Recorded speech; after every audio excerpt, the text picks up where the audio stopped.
तो शृंखला ने खरदूषण से पुनः जाकर कहने गए कि भैया तुम्हारे भेजे हुए 14 राक्षसों को राम ने एक ही बाण में मार दिया। तो यह कहने जब शृंखला गई तो वह जमीन पर लेट करके अब बुरी तरह रोने लगी। जब खरदूषण ने बहुत कहा कि क्या हुआ, तब वह बतलाई कि भैया तुम जिस राक्षस को भेजे थे वह 14 राक्षस को राम ने तो एक ही बाण से मार दिया, वह 14 मर गया। अब हमारा लाज लुट गया है, हमारा नाक कान कट गया है, तुम हमारे इज्जत की रक्षा कर सकते हो या नहीं? तुम कायर हो, बहुत उसको फटकारी, तुम कुछ नहीं कर रहे हो। तुम बहुत फटकारने के बाद खरदूषण को बहुत ही ज़्यादा गुस्सा हुआ और वह कहा कि हम तुरंत युद्ध के लिए चलते हैं। और अपने 14,000 सैनिकों के साथ खरदूषण यहाँ आकर के राम के पास लड़ाई करने के लिए गरजते हुए पहुँच गया। जब उसके आवाज़ सुने प्रभु श्री राम तो लक्ष्मण जी से कहे कि लक्ष्मण तुम धनुष धारण करके विदेह कुमारी सीता के साथ ले पर्वत की उस गुफा में चले जाओ जो वनों से आच्छादित है। बस तुम मेरे इस वचन के प्रतिकूल न कहो या करो, यह मैं नहीं चाहता। अपने चरणों की शपथ दिलाकर कहता हूँ कि शीघ्र चले जाओ। इसमें संदेह नहीं कि तुम बलवान और शूरवीर हो तथा इस राक्षसों का वध कर सकते हो, तथा मैं स्वयं ही इस निशाचरों का संहार करना चाहता हूँ। तुम मेरी बात मानकर सीता को सुरक्षित रखने के लिए इसे गुफा में ले जाओ। लक्ष्मण धनुष बाण ले सीता के साथ पर्वत की गुफा में चले गए। तब पराक्रमी श्री राम महान धनुष एवं बाण हाथ में लेकर युद्ध के लिए डटकर खड़े हो गए।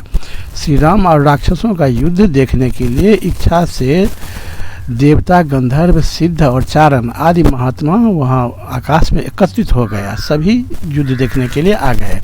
एक ओर भयंकर कर्म करने वाले 14,000 राक्षस हैं और दूसरी ओर अकेले धर्मात्मा श्री राम हैं। इस युद्ध को देखने के लिए सभी देवता आ गए।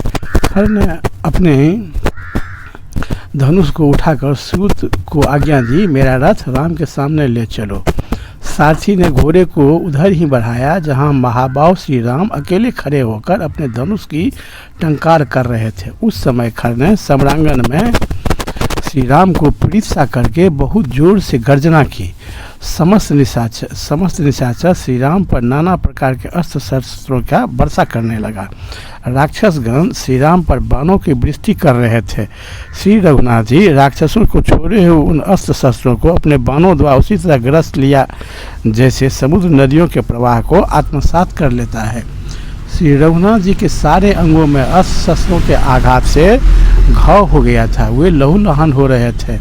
तत्पश्चात श्री रामचंद्र जी ने अत्यंत कुपित हो रणभूमि में सैकड़ों हजारों ऐसे बाण छोड़ने लगे जिन्हें रोकना सर्वथा कठिन था। शत्रु के सैनिकों पर श्री राम द्वारा लीलापूर्वक छोड़े गए हुए बाण कालपास के समान राक्षसों के प्राण लेने लगे।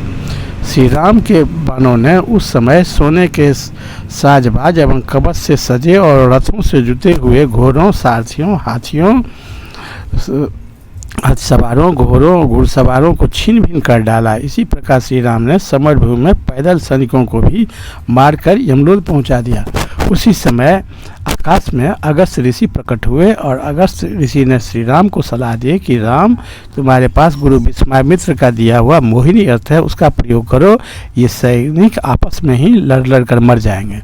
तो प्रभु श्री राम ने उनके बात को स्वीकार करके तुरंत अपने मोहिनी अस्त्र को प्रयोग किए, जिससे खरदूषण का जो 14,000 सैनिक था वो अपने आप को सभी को एक दूसरे को राम ही समझने लगा। सब राम के भेष में भी उसको नजर आते थे और एक दूसरे से आपस में लड़ रहे थे कि जैसे वो राम से लड़ रहा है, और सभी आपस में ही लड़ करके कट करके मरने लगा और सभी मर गया। राक्षस यह नहीं देख पाते थे कि श्री रामचंद्र जी कब भयंकर बाण चला लेते हैं और कब उन उत्तम बाणों को छोड़ देते हैं। वे केवल उनके धनुष को ही देखते थे। जब तो उसका सैनिक तो अपने आपस में लड़ करके मर गया। खर और दूषण जब राम से लड़ाई करने लगा तो वह राम कब बाण चलाते थे वह देख ही नहीं पाता था। श्री रामचंद्र जी के बाण समुदाय रूपी अंधकार ने सूर्य सहित सारे आकाश मंडल को ढक लिया। जहाँ जहाँ दृष्टि जाती थी वहीं वहीं वे हजारों राक्षस मरे गिरे, छीन हुए, कटे पीटे और विदीर्ण हुए दिखाई देने लगे। उन सबको मारा गया देख शेष राक्षस श्री राम के सामने जाने से असमर्थ हो गया। दूषण ने जब यह देखा कि मेरी सेना बुरी तरह से मारी जा चुकी है, वे श्री राम पर चारों ओर से शूल, पट्टिस, तलवार, पत्थर, वृक्ष और बाणों की लगातार वर्षा करने लगा।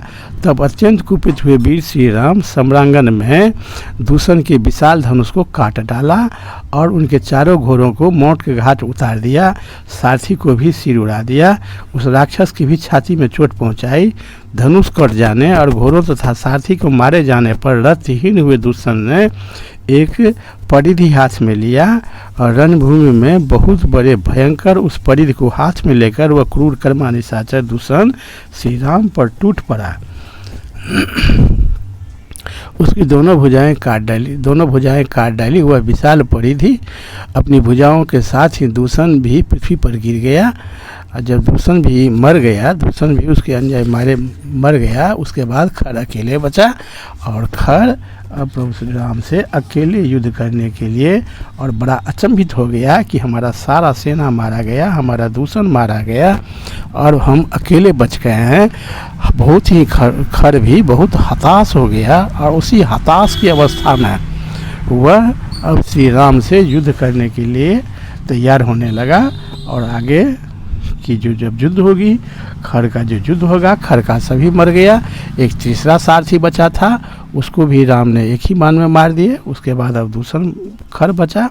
खर अब राम बड़ा अचंभित होकर के राम को देख रहा था और पुनः वह हिम्मत करके श्री राम से युद्ध करने के लिए वह आगे बढ़ने की तैयारी कर रही है। इसकी कहानी सुनने के लिए वीडियो की अगली कड़ी की प्रतीक्षा करें। बहुत बहुत